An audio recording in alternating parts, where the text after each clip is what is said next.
Masdan niyo kung ano ang nangyayari sa bansa natin ngayon. Napakagulo. Dahil nagbabanggaan lahat ng mga matalino para sa sarili nilang interes. May gumastos ng bilyon para lang mabawi ang sabi nila ninakaw na 1 million. Hindi nila alam na nakalimutan na nila ang mga tao na sama tulad natin na nandito sa bukid. Wala na silang pakialam kung ilang kilong bigas ang binibili natin sa merkado.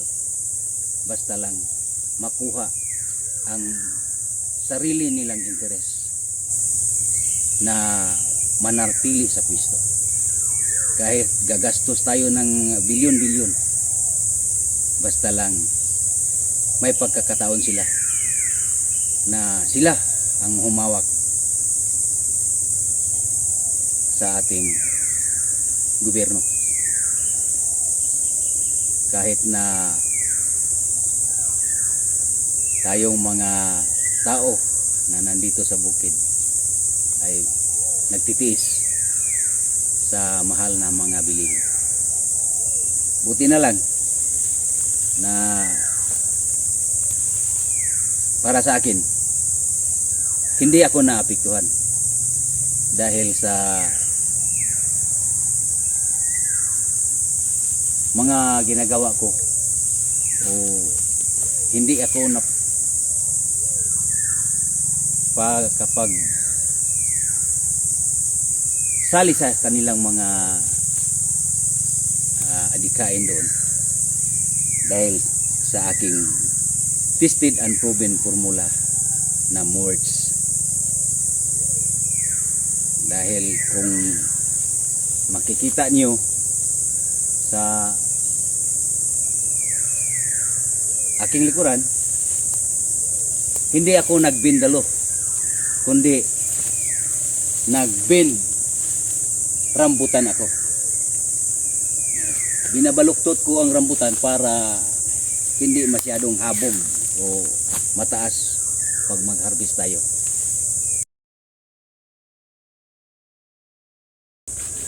Nagtatanim ako ng langka na nagsilbing boundary po sa aking farm. Ngayon nagsimula ng magbunga. Ito pa. May dalawa ng bunga ang ating mga nangka. Boundary post sa farm natin. Ito pa ang ibang bin na rambutan natin na nasa gitna ng ating niyugan. Ito, hindi na natin ginawang baluktutin ang rambutan dahil may sanga naman, maraming sanga siya sa ano.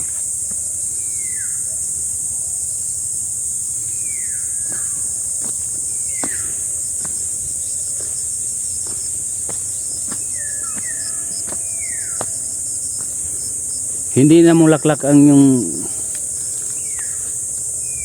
rambutan na grafted sa ngayong fruiting season.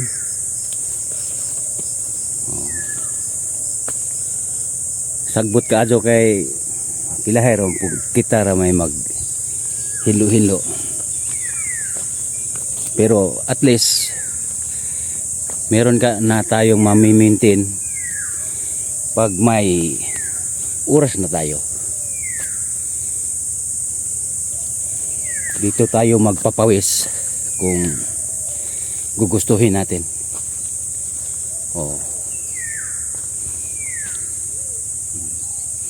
Ito nang sinabi ko sa inyo na hindi tayo maapektuhan kahit anong gawin nila doon sa taas, dahil hindi nila mapigilan ang niyog natin na magbunga at saka tumubo itong ating mga grafted rambutan. Kahit nakawin man nila lahat ang pira ang pira ng bayan, basta patuloy lang tayong patuloy lang magbunga ang mga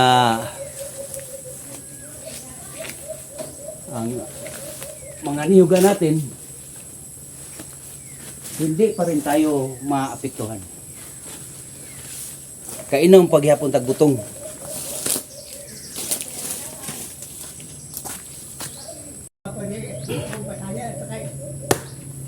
Kung ano man, lahi man na igong sakay. Pagkaon na, pagkagabi, pagkaan yan na. Pagkabintag, awa na agad.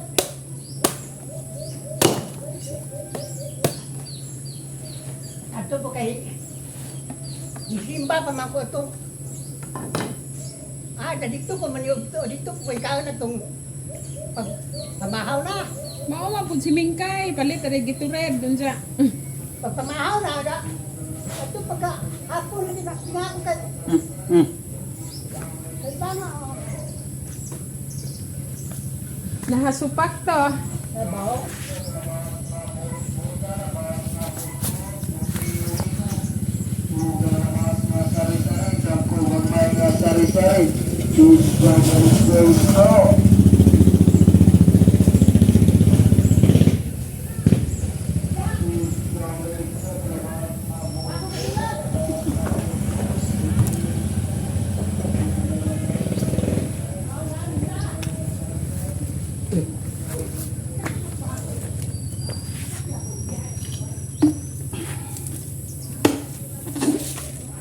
Ito nga, kaya punta. Ay, ko, dagyan ko nga. Kuha kutsara.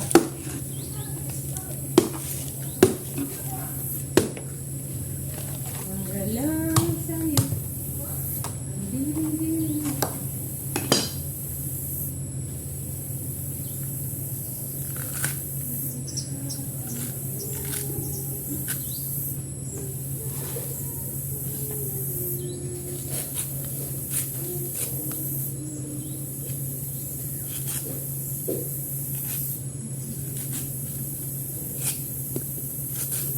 Kaya nga, ang sandala, o, pinatugaya, wala nang pangari.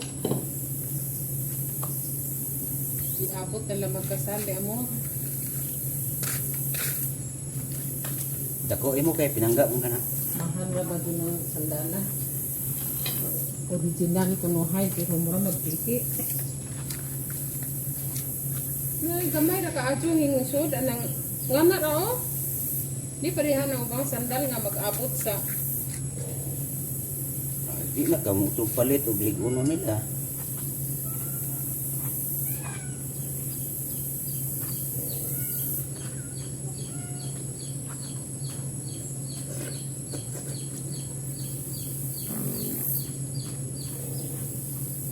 rabay bahaw ato.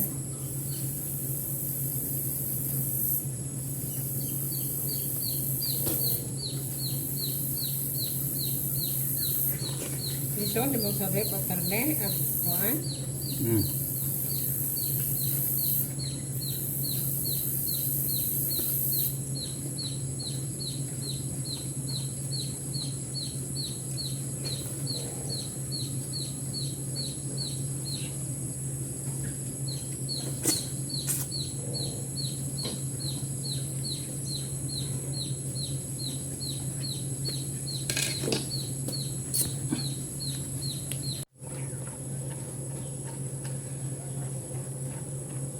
Ang binuang mo. Ano ba? Ug kanang inyohang bahay nga dapli na og karsada, manong di man din kurawon no ning nga ada naman aning bukid. Di man angayan og atong kurawon og siminto. Kurawon na to og karnaba. Mayroon puhon-puhon og kanay ngani madagko na. Di ba ita makapupo ni bunga.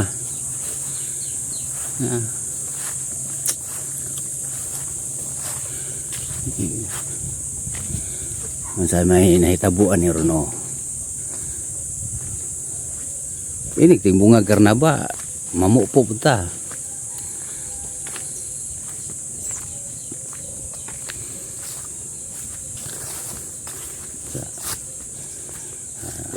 May nasagol na nangka nga bag ato puning na sagol lang ka nga isod po atong puuhon sa gamay pa ning atang rambutan pero ito na may bunga sa tumoy plus di na lupod nimo maapas o pamutong mong lubi kay daghan mong bunga.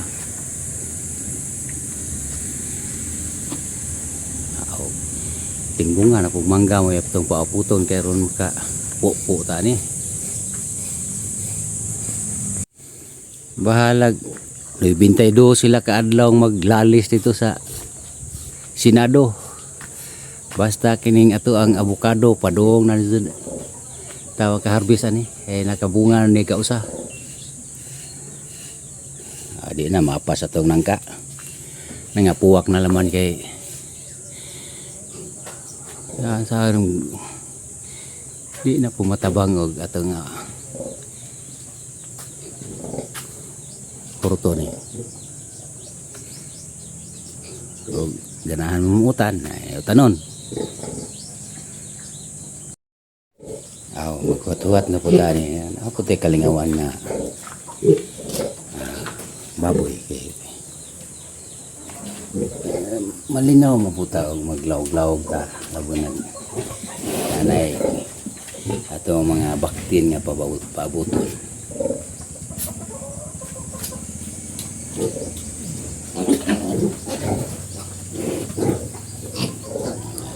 Kuya tong padung na magamang asdonon lingaw-lingaw ra ni kinabuhi.